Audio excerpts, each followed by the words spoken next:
जय श्रीकृष्ण मंडळी. आज आपला 10वा भाग, 10वा एपिसोड, 10वा लेक्चर, 10वा क्लास, जे म्हणायचं तुम्हाला ते तुम्ही म्हणू शकता. ठीक आहे. आपण एकदम डीप मध्ये तुम्हाला शिकवत आहे. आता खाली मी टॅगलाईन टाकलेली तुम्हाला दिसत असेल, यूपीएससी एमपीएससी. आता या दोन एक्झाम म्हटल्या की बाकीच्या एक्झाम ऑटोमॅटिक त्याच्यामध्ये येणारच. ठीक आहे. कसं असतं, आपल्याला फक्त जनरली गोष्टी माहित असतात की उजव्या बाजूच्या नद्या कोणत्या, उपनद्या, डाव्या बाजूच्या नद्या कोणत्या. पण जेव्हा आपण प्रत्येक नदी स्पेशल मध्ये शिकतो, समजून घ्या, तेव्हा काय असतं ना, डायरेक्ट गोष्टी आपल्या माइंड मध्ये ऑटोमॅटिक फिट होतात. आपल्याला पाठ करायची गरज पडत नाही की ह्या डाव्या बाजूच्या आहे, ह्या उजव्या बाजूच्या आहे. ह्या जर दोन एक्झाम सोडल्या, एमपीएससी आणि यूपीएससी, बाकी सरळ सरळ प्रश्न राहील तुम्हाला. उजव्या बाजूच्या, डाव्या बाजूच्या, सर्वात जास्त पाणी वाहून आणणारी, सर्वात लांब उपनदी काय आहे, ते आज सगळं काही क्लिअर होईल. किंवा उगम तुम्हाला फक्त मोठ्याच नदीचा विचारणार. मोठी नदी कोणती आहे? गंगा. बाकीच्या नद्यांचा उगम विचारणार नाही. आणि उगम जर त्या नदीबद्दल जर तुम्हाला विचारायचं झालं तर केव्हा विचारतील? जेव्हा ती नदी न्यूजमध्ये, कशामध्ये, न्यूजमध्ये, जेव्हा न्यूजमध्ये आली मग तुम्हाला सगळंच तिचं, सगळं काही ज्या काही गोष्टी तुम्हाला त्या कराव्या लागतील. आता आपण जर बघितलं कोणत्या बाजूच्या नद्या, आता डाव्या बाजूच्या. तुम्हाला मी बोललो काय, की गंगा नदी कोणत्या सागराला मिळते? बंगालचा उपसागर. म्हणजे गंगा नदीचं जे मुख आहे, तोंड आहे, ते कोणत्या दिशेला आहे? पूर्व दिशेला. पूर्व दिशेला तोंड म्हटल्यानंतर उजवा बाजू आपली कोणती येते? खालची. आणि डावी बाजू वरची. म्हणून गंगेच्या डाव्या बाजूची उपनद्या म्हणजे वरच्या. तर पहिली कोणती आहे? रामगंगा. त्याच्यानंतर गोमती, घागरा, गंडक, कोसी आणि लास्ट महानंदा. तर महानंदा ही सर्वात पूर्वेकडील गंगेची उपनदी, सर्वात पूर्वेकडील. आणि तुम्हाला विचारलं सर्वात पश्चिमेकडील उपनदी, तर रामगंगा. तुम्हाला डायरेक्शन आल्या पाहिजे. ठीक आहे. आता इथे नंबर दिलेले आहे तुम्हाला, क्रमाने लावा येऊ शकतात. आता मी जर इथे उभा राहिलो तर तुम्हाला सांगता आलं पाहिजे रामगंगा, गोमती, घागरा, गंडक, कोसी, महानंद. ठीक आहे, दिसून राहिलं का? बर. हा, त्याच परत परत रिपीट करण्यासाठी एक दोन इमेज परत टाकल्या मी. रामगंगा, गोमती, घागरा, गंडक, कोसी आणि महानंदा. ठीक आहे, चालेल. परत एकदा, आपण गंगेच्या प्रवाहाच्या दिशेने पश्चिम ते पूर्वेकडे प्रवास करणार आहोत. त्या गोष्टी महत्वाच्या आहे. म्हणून एक दोन वेळेस जर आपण हे इमेजेस बघितल्या तर कळून जाईल आपल्याला. रामगंगा, गोमती, घागरा, गंडक, कोसी, महानंदा आणि बांगलादेश. यायला कधी कधी मराठी कळत नाही आपला, बरोबर आहे ना. आपले ते आहे भाऊ, थोडे थोडे कधी कधी गंगे या केलं त्यांनी, पण त्याला चेंज करू. कोणती नदी आहे ती? कोणती आहे? गंगा नदी आहे ना. कोणती नदी सुरू आहे, विसरले काय?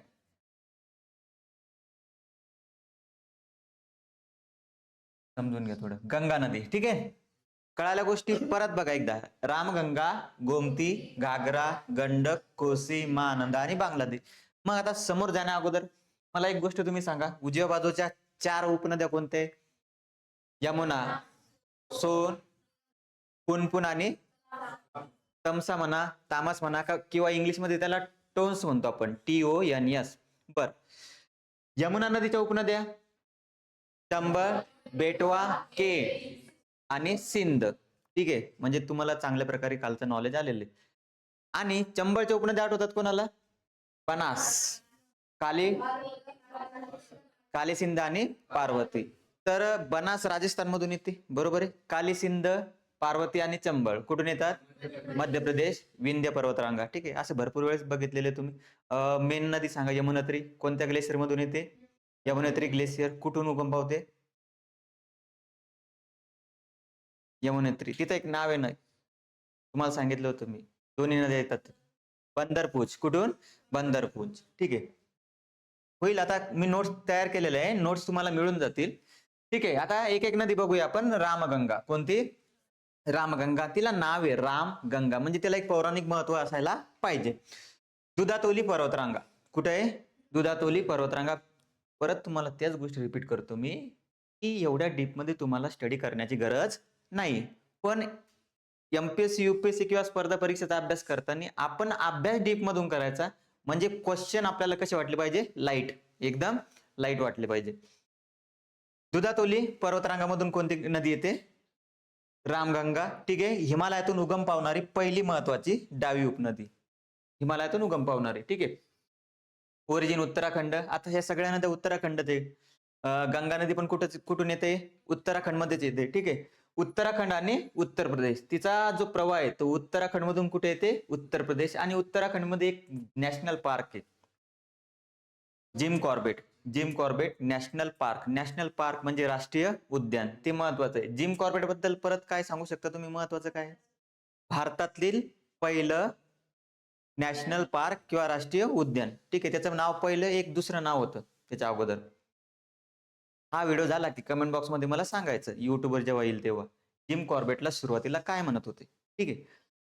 त्याच्यानंतर आता तुम्हाला माहिती आहे हिमालयात उगम पावणारी नदी, ओरिजिन तेच दुधातोली पर्वतरांग. टो म्हणा थोडंफार टोनिंग मध्ये फरक पडतो जेव्हा आपण स्टडी करतो तिकडल्या लँग्वेज मध्ये, आपल्या लँग्वेज मध्ये. दुधाटोली पर्वतरांग उत्तराखंड. संगम जर विचारला एखाद्या वेळेस तुम्हाला, आता प्रत्येक गोष्ट तुम्हाला लक्षात राहीलच असं नाही, पण अभ्यास करताना प्रत्येक गोष्ट नजर घालून रीड करत चालायची. तिचा जो संगम आहे म्हणजे गंगेला कुठे मिळते ती? तर फतेहगड जिल्ह्यामध्ये. कुठे? फतेहगड. कुठे? फतेहगड. आणि फतेहगड जिल्हा कुठे आहे? उत्तर प्रदेश. ठीक आहे. या तर गोष्टी बघितल्याच आपण. जिम कॉर्बेट मधून जाते ती, ही महत्वाची. त्याच्यानंतर ऐतिहासिक नाव रथवाहिनी. काय म्हणतात तिला? रथवाहिनी. ठीक आहे. आता एवढं डीप मध्ये कधी स्टडी करायचं याच्याबद्दल? जेव्हा आपल्याला याच्याबद्दल न्यूज मध्ये काही आलं किंवा जिम कॉर्बेट. आता बघा गोष्टी लिंकेज असतात त्या, नदीबद्दल येऊ किंवा जिम कॉर्बेट बद्दल येऊ. काय? जिम कॉर्बेट जरी न्यूज मध्ये आलं तरी तुम्हाला या नदीचा अभ्यास करावाच लागणार, कारण जिम कॉर्बेट आणि नदीचा काय संबंध आहे? ती इथून जाते. ठीक आहे. मग आता सध्या सध्या स्टडीसाठी काय लक्षात ठेवायचं? रामगंगा ही गंगेची पहिली डावीकडील उपनदी आहे. जेव्हा न्यूज मध्ये आली, चर्चेत आली, तेव्हा पूर्ण गोष्टी आणि अजून डीप मध्ये जावं लागल. मग कोणत्या कोणत्या जिल्ह्यामधून जाते अगोदर, असेही कधी कधी प्रश्न विचारतात. किंवा या नदीच्या काठी सर्वात महत्वाचं शहर कोणतं आहे? प्रश्न असे तसे बनत नाही, कुठूनही उचलून प्रश्न टाकत नसतात एक्झामिनर. जेव्हा नदी किंवा एखादी गोष्ट न्यूज मध्ये आली किंवा एखादं शहर न्यूज मध्ये आलं आणि त्या शहराजवळून जर एखादी नावाजलेली नदी जात असेल तर मग त्या तुम्हाला लिंकेज करून त्या सगळ्या गोष्टी लक्षात ठेवाव्या लागतील. समजलं? नेक्स्ट, रामगंगा प्रवाह तेच परत टाकलं तुमच्यासाठी समजण्यासाठी. कुठून येते ती? जिम कॉर्बेट नॅशनल पार्क मधून जाते, उत्तराखंड मधून उत्तर प्रदेश मध्ये प्रवेश करते आणि फतेहगड जिल्ह्यामध्ये गंगा नदीला मिळते. ठीक आहे. पुढची आहे गोमती नदी. कोणती? गोमती. मैदानी प्रदेशातून उगम पावणारी एकमेव नदी. आता याच्यात लिहिलेलं आहे मैदानी प्रदेशात, म्हणजे आपण जर डाव्या बाजूकडे नद्या बघितल्या, सॉरी हे डाव्या बाजूकडली, उजव्या बाजूकडली जर नदी बघितली तर उजव्या बाजूकडली जी नदी आहे आपली यमुना. कोणती नदी? यमुना. यमुना नदी पर्वतातून येते. कुठून येते? पर्वतातून. ठीक आहे. कोणत्या पर्वतातून? हिमालय. बाकीच्या उपनद्या कुठून येतात? गंगेच्या बाकीच्या उपनद्या कुठून येतात? मध्य भारतातून. कुठून? मध्य भारतातून, म्हणजे हिमालयातून येत नाही. तसेच या नदीबद्दल एक वैशिष्ट्य आहे, बाकी सर्व नद्या हिमालयामधून येतात. कुठून येतात? हिमालयामधून. फक्त ही एकमेव नदी आहे. प्रश्न असे बनतात, गंगेची कोणती एकमेव उपनदी आहे की जी मैदानी प्रदेशातून उगम पावते? तर कोणती नदी आहे? गोमती. ठीक आहे. गंगेची एकमेव प्रमुख डावी उपनदी. ठीक आहे. पुढं उगम कुठे आहे तिचा? उत्तर प्रदेशातील पिलभीत. कोणता जिल्हा? पिलभीत जिल्हा. आणि जर तुम्हाला विचारलं तर फुलहार झील किंवा गोमत ताल. काय? गोमत ताल. तालला तिकडे तलाव म्हणतात. त्या भाषेत काय म्हणतात? तलाव. मग याच्यावरून मला एक गोष्ट सांगा, रकास तलाव मधून कोणती नदी येते? सतलज. कोणती? सतलज. अरे व्हेरी नाक जरा. झेलम, रावी, बियास, सतलज. व्हेरी नाक झरामधून कोणती येते? झेलम येते. नक्की का? बर. पुढं संपूर्ण उत्तर प्रदेश राज्यातून वाहते. संपूर्ण उत्तर प्रदेश राज्यातून वाहते याचा अर्थ असा होतो की उत्तर प्रदेश मध्येच ती गंगा नदीला मिळते. कोणत्या ठिकाणी मिळते? वाराणसीच्या पुढे. वाराणसीच्या थोडं समोर गेलं तर ती गंगा नदीला मिळते. आणि गंगा आणि गोमतीच्या संगमावर मार्कंडेय महादेव मंदिर आहे. कोणतं? मार्कंडेय महादेव मंदिर. ठीक आहे. परत तीच गोष्ट, जास्त डीप मध्ये जाण्याची गरज नाही. फक्त मेन लक्षात तिथे ठेवण्याचा पॉइंट काय आपला? मैदानी प्रदेशात उगम पावणारी गंगेची एकमेव नदी कोणत्या बाजूची? डावीकडे. नेक्स्ट, हिच्या प्रमुख उपनद्या, एक सई नदी आहे, ठीक आहे, जास्त डीप मध्ये नका जाऊ. बाकी हे तर सांगितलंच मी तुम्हाला, फक्त उत्तर प्रदेश गोमततालला उगम पावते आणि हिमालयातून उगम न पावणारी, असं येऊ शकतं, हिमालयातून उगम न पावणारी एकमेव नदी, ठीक आहे. परत तेच सांगितलं तुम्हाला, सई रिव्हर तिची उपनदी आहे, ठीक आहे. सांस्कृतिक स्थळ, संगमावर मार्कंडेय महादेव मंदिर आहे. मी तुम्हाला काही काही वेळेस थेरी देतो, त्याच्यानंतर काही काही वेळेस पिक्टोरियल व्ह्यू देतो चित्राच्या याच्यात. आता हा व्ह्यू का देतो माहिती का? तुम्हाला सगळ्या नद्या अशाच टाकणं आहे. आता आपले नदीवर किती लेक्चर झाले? गंगा नदी झाली पहिली, त्याच्यानंतर डावीकडील आणि उजवीकडील, नाही गंगा नदीबद्दल बोलत आहे आपण, डावीकडील आणि उजवीकडील. तर तुम्हाला एक A4 साईजचं पेज घ्यायचंय पूर्ण असं, प्रत्येक नदीचा उगम टाकायचा तिथं पॉइंट ना, कुठून उगम होतो, ठीक आहे. आणि असं पूर्ण एक मोठं पेज बनवायचं. तुम्हाला म्हटलं होतं मी चित्रकलेचं मोठं पेज बनवा, ते म्हटलं होतं ना. अभ्यास असा करायचा, तिन्ही स्लाइड तिन्ही व्हिडिओ एकाच पेजवर, एकाच, कळालं. आणि जे इम्पॉर्टंट पॉइंट आहे मग त्या पेजच्या मागून काही नोट्स, स्टिकी नोट्स असतात, छोटे छोटे पेजेस भेटतात माहिती तुम्हाला दुकानामध्ये, ग्रीन येलो त्या कलर मध्ये, त्याच्यावरती लिहायचं आणि त्याला चिटकवायचं. याला म्हणतात परफेक्ट स्टडी, परत परत बघण्याची गरज नाही. आणि पीपीटी तर तुमच्यासाठी आहेच मग ओव्हरऑल लुकिंग साठी मोबाईल मध्ये. पुढं घागरा, काय घागरा, घागरा म्हटल्यावर काय आठवतं मुलींना? लग्नाचा घागरा, व्हेरी गुड, बरोबर आहे. गंगेची सर्वात मोठी उपनदी पाण्याच्या घनतेनुसार, गंगेची सर्वात मोठी उपनदी, आता दोन ठिकाणी तुम्ही कन्फ्युज होणार. गंगेची सर्वात मोठी उपनदी काही जणांना वाटेल यमुना आहे, काही जणांना वाटेल घागरा आहे. तर कसं असतं, आता ज्यांचा स्टडी नसतो त्यांना काय वाटतं की गंगेची सर्वात मोठी उपनदी कोणती आहे? यमुना आहे. पण यमुना ही लांबीनुसार आहे. कशानुसार आहे? लांबीनुसार. आणि पाण्याच्या घनतेनुसार, म्हणजे गंगा नदीमध्ये सर्वात जास्त पाणी कोणती नदी आणत असेल? घागरा. आता हे कन्फ्युज नका हो तुम्ही की सर अलकनंदा आणि भागीरथी. अलकनंदा आणि भागीरथी समोर आल्यानंतर तिला गंगा नाव मिळतं, म्हणजे त्या दोन नद्यांचा काय झाला संबंध? संपला आपल्याशी. कारण आपण गंगा नदीबद्दल शिकत आहे, त्या गंगा नदीच्या उपनद्या आहे असे आपण म्हणू शकत नाही. म्हणू शकतो का? कारण त्या दोन नद्या मिळून एक नदी बनली, कोणती? गंगा. म्हणून त्या दोन नद्याला थोडं साईडला ठेवा. गंगेची सर्वात लांब उपनदी आहे यमुना, आणि सर्वात जास्त पाणी कोणती नदी आणते? घागरा, ठीक आहे. 12 नदी, पेरेनियल म्हणतात त्याला इंग्लिशमध्ये. 12 म्हणजे काय रे? 12 तिच्यामध्ये पाणी असेल. तिबेट, नेपाळ आणि भारत, तिघांच्या सीमेला लागते ती, म्हणजे ट्राय जंक्शन म्हणतात त्याला. तिबेट पण आहे, नेपाळ पण आहे आणि भारत पण आहे.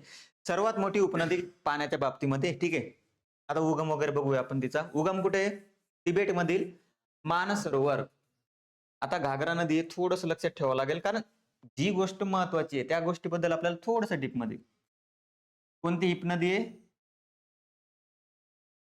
नावाचा, मापाच्या चुंगो, ठीक आहे, मापाच्या चुंगो, ठीक आहे, चायनीजचा प्रकार येतो. शिवालिक पर्वतरांगांना ओलांडून नेपाळमध्ये प्रवेश करते.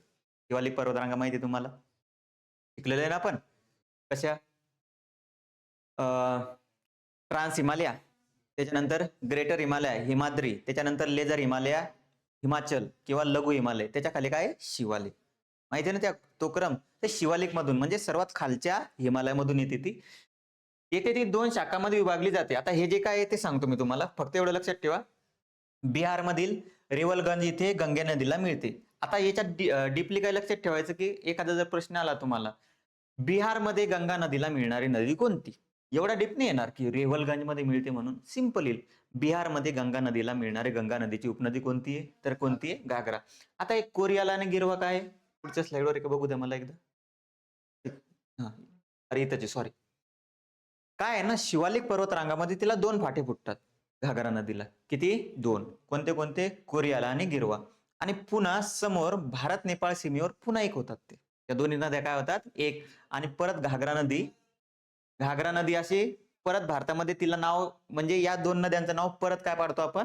घागरा. आणि भारतामध्ये ती एंटर करते, ठीक आहे. लक्षात राहू द्यायचं की शिवालिक पर्वतरांगामध्ये ती दोन भागात विभागली जाते. किती भागात विभागली जाते? दोन भागामध्ये. कोणती कोणती? कोरियाला आणि गिरवा, ठीक आहे. पुढं उगम समजला. मापाच्या चुंगो हिमनदी, कुठे? मानसरोवर. मानसरोवरवर परत एक नदी आहे ना, कोणती? सिंधू. आठवतं? कोणतं मुख होतं ते? लॉयन्स मुख. कुठे? कुठे? मानसरोवर म्हटलं की एकच आलं पाहिजे, तिबेट. काय? तिबेट. हा, पुढं. घागराची प्रमुख सहाय्यक नदी. आता घागरा नदी आहे, तिच्यात जास्त पाणी येतं, याचा अर्थ तिला उपनदी असणारच. बरोबर आहे. कोणती आहे? शारदा. तिला भरपूर नाव आहे, काली नदी, महाकाली, कालीगंगा. जशी मुलीला भरपूर नाव असतात ना, तशी नाव आहे तिला. काली नदी, महाकाली, कालीगंगा. बरोबर आहे. घरात वेगळं नाव असतं मुलीला, बाहेर वेगळं नाव असतं, शाळेत वेगळं नाव असतं. ठीक आहे. उगम कुठे आहे? उत्तराखंड, तिबेट सीमेवर, हिमालयात. संगम ब्रह्मघाट. संगम कुठे होतो? ब्रह्मघाट. कोणाचा संगम आहे? घागरा नदीचा शारदा नदीसोबत. गंगा नदीबद्दल या स्लाइडवर बोलणं चालू आहे का? नाही. ठीक आहे. नेक्स्ट. रिकॉल करा. बघा, मी बोलतो, तुमच्या कानावर पडतात, तुमच्या माइंडला समजतं अशा गोष्टी, आणि नंतर जर तुम्ही नोट्स बघितल्या, तुम्ही स्वतःच्या नोट्स काढल्या, तर गोष्टी डायरेक्ट फिट होतात. काही अवघड नाही अभ्यास करणं. फक्त आपण काय करतो? इग्नोर मारायचे. म्हणजे इग्नोर मारायची सवय जास्त लागलेली आपल्याला. असेल काही, मग असेल घागरा नदीची नदी, असं नाही. आता या स्लाइडवर क्लिअर होऊन जाईल तुमचं. घागरा नदी काय आहे? लांबी 1080. हिची लांबी किती? 1376. लक्षात ठेवायची गरज आहे का? काही लक्षात ठेवायची गरज नाही. तीनच नाही, त्याची लांबी तुम्हाला विचारली जाऊ शकते: गंगा, ब्रह्मपुत्र आणि गोदावरी. कळालं? कारण त्या नद्यांना महत्व आहे. त्याच्यानंतर आता पाण्याच्या घनतेनुसार गंगेची सर्वात मोठी, पाण्याच्या घनतेनुसार म्हणजे सर्वात जास्त गंगा नदीमध्ये पाणी कोणती नदी वाहून आणते? घागरा. ठीक आहे. आणि सर्वात लांब नदी जर विचारली तुम्हाला, तर ती यमुना. कोणती नदी? यमुना. ठीक आहे. ठीक आहे. सर्वात लांब नदी जर म्हटलं तर यमुना, आणि पाण्यानुसार जर म्हटलं तर घागरा. पुढे किती नद्या झाल्या? 3. घागराचे पौराणिक स्वरूप शरयू नदी. आता शरयू नदीचं एक वैशिष्ट्य आहे की अयोध्या. कोणतं शहर? हा, अयोध्या शहर शरयू नदीवर आहे, असं पौराणिक कथेमध्ये, म्हणजे तिची ओळख आहे. ठीक आहे. जास्त काही याच्यामध्ये डीप मध्ये नाही. आता घागरा आणि शरयू या एकाच नदीच्या दोन ओळखी. बरं, घागरालाच शरयू म्हणतात. काय म्हणतात? शरयू. ठीक आहे. शरयू असं मस्त अयोध्या शहर. गेलेलं आहे कोणी अयोध्याला? नाही. गेलं की पेढा आणा तिथला, छान भेटतो म्हणतात. चौथी आहे गंडक. कोणती? गंडक किंवा घडक. गंडक, भरपूर नाव आहे तिला. ठीक आहे. आता बघा, कोणते कोणते असं नाव आहे इंग्लिश मध्ये. ठीक आहे. ठीक आहे. आता बघा, उगम जो हिचा नेपाळमधील नुबाईन हिमाल. कोणता? नुबाईन हिमाल. नेपाळमध्ये उगम हिचा गंडक नदीचा. आता तुम्ही जर बघितलं तर गंगेच्या ज्या उजव्या बाजूच्या नद्या आहे, शक्यतोवर त्या भारताच्या बाहेरच आहे. बरोबर आहे. का बरं बाहेर? भारताच्या बाहेर काय आहे त्या? हिमालय पर्वतामुळं. कोणत्या पर्वतामुळं?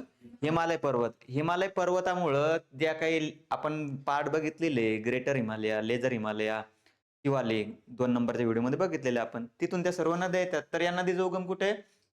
नुबाईन हिमाल, नेपाळमध्ये. ठीक आहे. पर्वतीय प्रदेशात सप्तगंडकी म्हणतात तिला. 7 प्रवाहांचा संगम. किती प्रवाहांचा संगम? 7.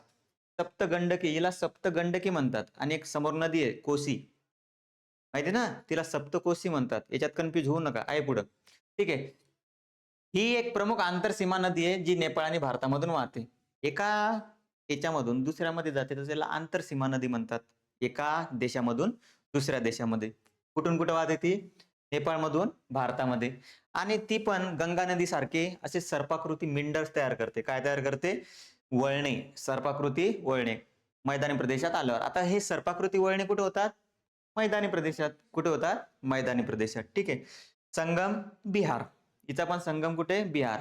आणि परत कोणती होती बिहार मध्ये मिळणारी? याच्या अगोदरची नदी कोणती? घागरा.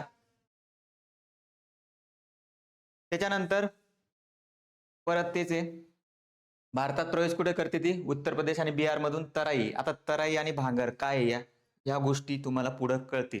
जे मैदानी प्रदेश आहे, त्या मैदानी प्रदेशांना नाव दिलेलं असतं, तराई आणि ऐकलं असाल तुम्ही कुठं थोडं थोडं, ते आपण पुढच्या व्हिडिओमध्ये बघणार आहे. फक्त एवढं लक्षात राहू द्या की बिहारच्या तराई प्रदेशात प्रवेश करते ती. हा जो प्रदेश आहे तो गंगा नदीने तयार केलेला आहे. मैदानी प्रदेश, गाळ वाहू वाहू तो प्रदेश तयार होतो. ठीक आहे. त्याला तराई म्हणतो आपण. पुढे शिकू आपण, त्याच्यामध्ये डीपमध्ये सध्या जाऊ नका. नदीचा वेग कमी झाल्यामुळे आता पर्वतातून जेव्हा नदी मैदानी प्रदेशात येते तेव्हा तिचा वेग काय होणार, कमी होणार. आणि ती जी अशी सरळ जाणारी असते ती कशी जाणार, जसा जसा तिला वाट मिळेल, रस्ता मिळेल, तसा तसा ती जाते. म्हणून आपल्या नद्या आपण बघतो ना तशाच बनलेल्या असतात. ठीक आहे. आणि जिथं फ्लो जास्त असतो तिथं बघा नदी सरळ गेलेली असते. कशी गेलेली असते, सरळ. ठीक आहे. समोर आता ही जी नदी आहे ही गंगा नदीला कुठे मिळते, बिहारमध्ये. आता या नदीचं परत एक वैशिष्ट्य आहे. आता जर तुम्ही इथं बघितलं उत्तर प्रदेश आणि बिहार राज्य, उत्तर प्रदेश आणि बिहार राज्याची ती काय आहे, सीमा करते. दोन्ही राज्यांमध्ये काय करते, सीमा. म्हणजे नदीच्या एका बाजूला कोणतं राज्य, उत्तर प्रदेश, आणि एका बाजूला बिहार. ठीक आहे. किती नद्या झाल्या, कोणते कोणते, रामगंगा, गोमती, घागरा आणि गंडक किंवा घडक म्हणू शकता तुम्ही तिला. पुढं आता गंडक नदीचं एक परक वैशिष्ट्य आहे. या नदीच्या खोऱ्यामध्ये जे आपले 14 हिमालयातले उंच शिखर आहे त्याच्यापैकी 2 महत्वाचे शिखर आहे. कोणते कोणते, धवलागिरी आणि अन्नपूर्णा. आणि धवलागिरी आणि अन्नपूर्णा कुठे आहे सांगा बरं, दोन्ही नेपाळमध्ये. कुठे, नेपाळमध्ये. कारण एक गोष्ट लक्षात ठेवायची, माइंड मध्ये गोष्टी फिट ठेवायच्या. भारतामध्ये जे शिखर आहे ते केटू आहे. कोणतं आहे, केटू. केटू नंतर कोणतं आहे, कांचनजंगा. आता केटू आणि कांचनजंगा तुम्हाला माहिती आहे. त्याच्यानंतर तिसरं जे शिखर आहे भारतामध्ये ते 8,000 उंचीपेक्षा कमी आहे, नंदादेवी. म्हणजे भारतात 8,000 उंचीपेक्षा मोठे 2च शिखर आहे. ते पण एक शिखर कुठे आहे, पाकव्याप्त काश्मीरमध्ये. 8,000च्या खाली डायरेक्ट आपलं शिखर आहे नंदादेवी. आणि नंदादेवी मधून एक नदी उगम पावते. काल सांगितलं होतं मी तुम्हाला, परवा दिवशी. नंदप्रयाग म्हणतो तिला आपण, नंदाकिनी. कोणती, नंदाकिनी. प्रमुख उपनद्या त्रिशूली आणि काली गंडकी.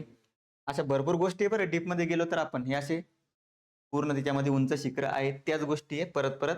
नुबाईन हिमालयमध्ये नेपाळ. 5वी कोसी. कोणती नदी, कोसी. काय म्हणतात तिला, बिहारचे दुःखाश्रू, सॉरो ऑफ बिहार. नेपाळमध्ये तिला सप्तकोशी म्हणतात. काय म्हणतात, सप्तकोशी. आणि सप्तगंडकी, लक्षात राहू द्यायचं दोन्ही गोष्टी. ठीक आहे. ही एक सीमापार नदी, ही पण कुठून येते, नेपाळमधून. तिबेट नेपाळ सीमेवरील हिमालयीन प्रवेश, सॉरी, प्रवेश एकच आहे. आंतरसीमा नदी म्हणजे एका देशामधून दुसऱ्या देशामध्ये जात असेल तर त्या नदीला आपण म्हणतो आंतरसीमा नदी.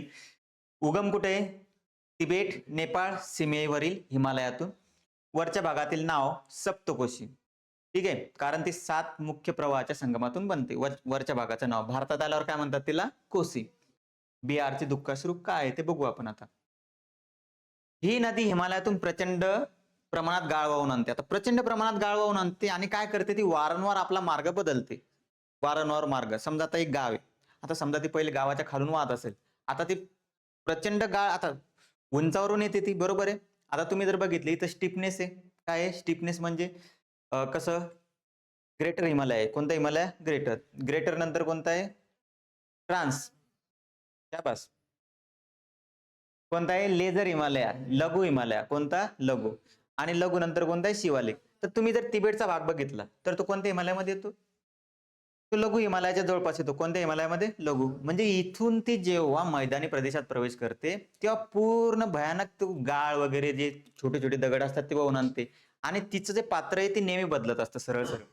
तिचं पात्र काय होतं, बदलतं. म्हणजे ते येणाऱ्या, आता जेव्हापासून लोकांकडे म्हणजे सायंटिस्टकडे जेव्हापासून डेटा आहे, तिने जवळपास असा जर एरिया पकडला तुम्हाला, आता एवढं महत्वाचं नाही तुमच्यासाठी, जर तुम्ही 2 पॉईंट पकडले तर तिने जवळपास 100 किलोमीटरचं पात्र बदललेलं आहे. किती किलोमीटरचं, 100. म्हणजे विचार करा, 100 किलोमीटरवर पहिली नदी या साईडला होती, आता या साईडला. असं ते पात्र बदलत बदलत असते. कशामुळं, तिच्यात आणलेल्या गाळामुळं. आता गाळ जर असेल नदीमध्ये तर काय करते नदी, दुसरा मार्ग पाहते, दुसरा प्रवाह बदलते. तर अशामुळे जवळपास इथं दिलेले 21,000 चौरस किलोमीटर जे सुपीक हेक्टर आहे ते पूर्णपणे त्या नदीच्या प्रभावामध्ये येतं. आणि हे झालं जमिनीबद्दल. आणि मागच्या स्लाइडमध्ये आपण जसं दाखवलं ह्या गोष्टी, ठीक आहे, तिथं पूर परिस्थिती खूप भयानक असते. म्हणून त्या नदीला बिहारचे दुःखाश्रू म्हणतात. काय म्हणतात, बिहारचे दुःखाश्रू, सॉरो ऑफ बिहार. लक्षात राहील ना हे. संगम कुठे आहे, बिहार मधील कटिहार जिल्हा. परत बिहार मध्ये तिसरी नदी आली गंगेला मिळायला. पहिली नदी कोणती होती, रामगंगा नाही, बिहार मध्ये रे. घागरा, गंडक आणि कोसी या 3 नद्या बिहार मध्ये गंगेला मिळतात, एवढं लक्षात ठेवा. आपण डीप मध्ये चाललो बरं, जास्त ताण नका घेऊ. बघा असं असतं ते, पूर्वीचा मार्ग गाळाला की तिचं पात्र बदलतं. नंतर आता पहिली इकडे वाहत होती, आता कुठे चालली ती, गावामध्ये चालली. ठीक आहे. त्याच्यानंतर कोसीच्या प्रमुख नद्या कमला, बागमती, बुडी, गंडक. ही लक्षात राहू द्या. आता इथं तुमचं कन्फ्युजन होईल. बुडी, गंडक काय बोललेलं आहे? बुडी गंडक जर तुम्ही असं जर ऐकलं तर तुम्हाला काय वाटेल, ती गंडक बद्दल रिलेटेड आहे, बरोबर आहे. पण नाही, ती कोणाची उपनदी आहे? कोसी नदीची. बघा इथं दिलेलं आहे, बुडी गंडक ही गंडक नदीची उपनदी नाही, ती कोसी नदीची एक महत्वाची उपनदी आहे. ठीक आहे. तिच्या सहाय्यक नद्या त्याच परत कमला, बुडी गंडक आणि बागमती. मला पहिले बारामती दिसलं ते, बारामती इकडे कसं काय. आणि लास्ट महानंदा, गंगेची शेवटची हिमालयीन उपनदी, शेवटची, सगळ्यात शेवटची. आणि अशी एक उपनदी आहे जी गंगेला भारतामध्ये मिळत नाही. काय? अशी एक उपनदी आहे गंगेची ही, की जी गंगेला भारतामध्ये मिळत नाही, ती बांगलादेशमध्ये मिळते. कुठे मिळते? बांगलादेशमध्ये. बांगलादेशमध्ये 36 किलोमीटर समोर जाऊन ती गंगा नदीला मिळते. पण तिथे ती गंगा नदीला मिळत नाही, कारण तिचं नाव तिथे गंगा नाहीये. काय नाव आहे? पद्मा. ठीक आहे. बर, दिलेलं आहे इथं? हो, काही विषय नाही. पश्चिम बंगालमधील दार्जिलिंग हिल्स, कोणत्या हिल्स? दार्जिलिंग हिल्स मधील पगला झोरा धबधबा कोणता? इथून येते ही सर्वात पूर्वेकडील महानंदा, सर्वात पूर्वेकडील नदी आहे, सर्वात पूर्वेकडील. ठीक आहे. पुढं तेच परत एकूण 360 किलोमीटर लांबी आहे. भारतामध्ये हे बघा 36 किलोमीटर. किती किलोमीटर? 36. बांगलादेशमध्ये 36 किलोमीटर गेल्यानंतर पद्मा नदीला मिळते ती. आता ही जी नदी ही थोडीशी महत्वाची बनते आपल्याला, कारण ही भारताच्या बाहेर जाऊन मिळते. तर नवाबगंज जिल्हा, कोणता? नवाबगंज जिल्हा बांगलादेश, इथे ती मिळते. कधीच पाठ करायचं नाही, जीके कधीच पाठ करायचं नाही, फक्त रीडिंग करायची इंटरव्हलनी. इंटरव्हल समजतं ना तुम्हाला? 7 लेक्चर झाले, 7च्या 7 लेक्चर 8व्या दिवशी रिकॉल करायचे. मग 7 आणि 7 14 झाले. किती झाले? 14. मग हे 7 आणि ते 7 दोन्ही 14 एका दिवशी रिकॉल करायचे. मग एका महिन्यात पूर्ण. मग महिने झाले तर 2 महिन्याचे एकत्र, याला म्हणतात परफेक्ट स्टडी.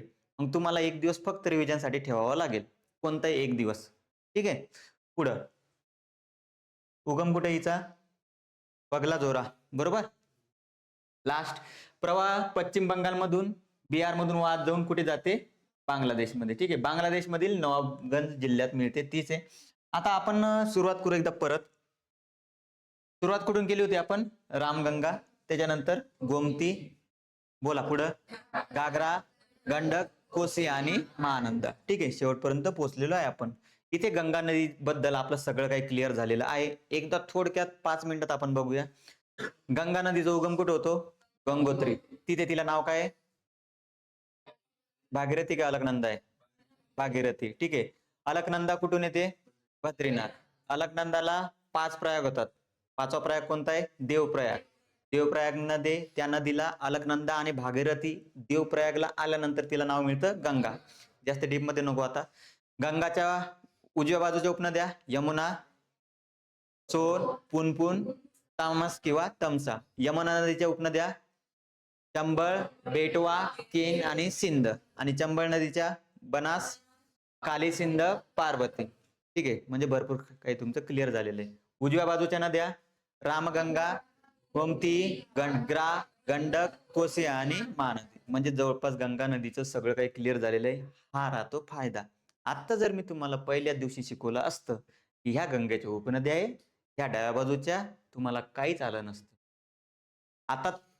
आता जे 5 मिनिटं शिकवलं ना तुम्हाला, या 3 व्हिडिओ मधून तेवढंच कामाचं आहे तुमच्या. तुम्हाला ना कोणता उगम विचारला जाणार, काहीच नाही. कोणत्याच नदीचा काहीच उगम विचारला जाणार नाही पेपरमध्ये. कोणत्या पेपर बद्दल बोलतोय मी? एमपीएससी यूपीएससी सोडून. एवढ्या डीप मध्ये प्रश्न कोणत्याच एक्झामला येणार नाही. ठीक आहे. गंगेची सर्वात लांब उपनदी यमुना. आणि पाण्याच्या बाबतीत सर्वात कोणत्या नदीला सॉरो ऑफ बिहार म्हणतात? कोसी. ठीक आहे. बस अशा जनरल गोष्टी लक्षात ठेवायच्या. आता उद्या आपली दुसरी नदी राहील, कोणती नदी? ब्रह्मपुत्रा. ठीक आहे. सिंधू नदी क्लिअर झाली, गंगा नदी क्लिअर झाली, आता ब्रह्मपुत्रा क्लिअर करू एकदा, म्हणजे जवळपास आपल्या नदीचा 50% भाग क्लिअर होऊन जाईल आणि उरलेला 50% भाग म्हणजे कुठे येणे आपल्याला मध्य भारतामध्ये. कुठे? मध्य भारतामध्ये. ठीक आहे. जय श्रीकृष्ण माऊली.